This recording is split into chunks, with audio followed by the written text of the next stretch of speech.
If you've been around the gaming community for a while, you've probably heard of the term the backlog, which definitions differ from person to person, but if you ask me, a backlog is a list of games you'd want to play. Now, that's my definition as a collector. Some games I buy for either completing sets, classics for a certain system, monetary value, or if they just have some unique story about them. Not everything in my library is an obligation, which is exactly what the modern gaming backlog does. If you're like me and have binged a lot of backlog videos varying from creator to creator, the echo chamber gets a bit loud and you wonder how this is good for their mental well-being, as the use of negative language such as destroying my backlog, the gamer boogeyman, and drowning in unplayed games make it way more stressful than it has to be. Even the word backlog can have this effect. I've recently taken a liking to my gaming library or collection, not making every purchase an obligation. I had this realization when I asked myself the question as to why I buy books the same way I buy games. And the answer came almost immediately. I want to have a library of books I would have an interest in reading, and I see games the exact same way. Then there's the elaborate lists and spreadsheets turning this into a chore. Now I may sound like a hypocrite as I still make lists, but I'm talking about super long lists longer than the birth control side effects list causing immediate stress. The key for me is to make your priority or what you want to play now listed as short as possible, so it's manageable. Then adding games to it as you tick some off the list. Then buyer's remorse, arguably one of the biggest reasons the backlog has negative connotations. Making the backlog into some sort of punishment that turns into an obligation. Let me just say this. You are not obligated to finish your backlog. In fact, it's actually quite impossible to do, as you'll always be adding to your backlog with new finds and interests, and you simply can't play and beat everything.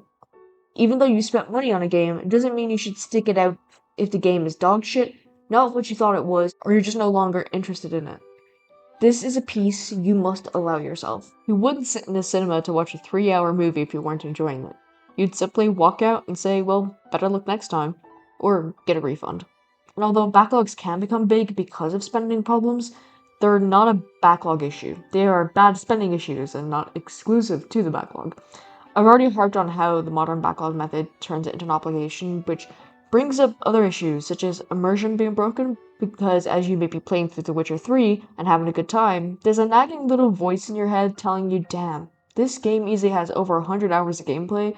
Imagine how many other games you could finish in that time. But if those games are not holding your interest, what's the point? To have a fake badge on your chest telling everyone how many games you've beat, meanwhile abandoning what you truly wanted to play? Yeah, it doesn't really seem worth it in my opinion. Then replaying games or playing comfort games pretty much has the same effect, making replaying your favorites into a inconvenience because you're not chipping away at your backlog. Oh my god, the absolute horror of doing something for your own enjoyment. This can also cause you to rush from one game to another, because you feel like you're spending way too much time on one game and thinking about the rest in your backlog, or what new game is coming out next month and don't want to miss out. But taking your time will only benefit you in the long run, and rushing through will hinder your experience greatly. You may miss out on cool side missions, new to unique powers or weapons to help through tough parts of the game, Easter eggs, or you could easily be underleveled for a certain boss. There's a plethora of reasons that taking your time is the way to go, no matter how long or short a game is. As long as you're having fun, that's what matters. When it comes to FOMO, you'll eventually get to that game. You don't need to get it right away, unless it's something you're really excited for. I don't know about the rest of you, but Pokemon Legends ZA has a massive grip on me, and whatever game I'm playing before, I know will be abandoned as soon as it's released. But if you're only playing it because you don't want to be left behind in the dust, and there's something else you'd rather be playing, play what you want to play, not what others expect you to play. This is your gaming experience, and don't let others dictate it, as this can lead to burnout, which is dreadful.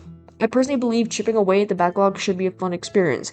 As I went through my backlog during lockdown, I honestly was having the time of my life, discovering new favorites such as The Last of Us, Until Dawn, the Uncharted series, Doom Eternal, Bioshock, and plenty more. It wasn't until I started watching these videos did the backlog become this 10-foot monster I felt like I couldn't defeat, making me not want to play games anymore. Gaming is a hobby. An arbitrary list you made 6 months ago should not dictate what you should play today that you can easily change with the click of a button. Play your comfort games if that's what you want to play today. Replay an old favorite if that's what you want. And if you want to chip away at your backlog today, that's okay too. It'll always be there and always growing, and that's a good thing. You'll have an endless supply of entertainment at your disposal. It's not a curse, it's a blessing. So go discover your new favorites.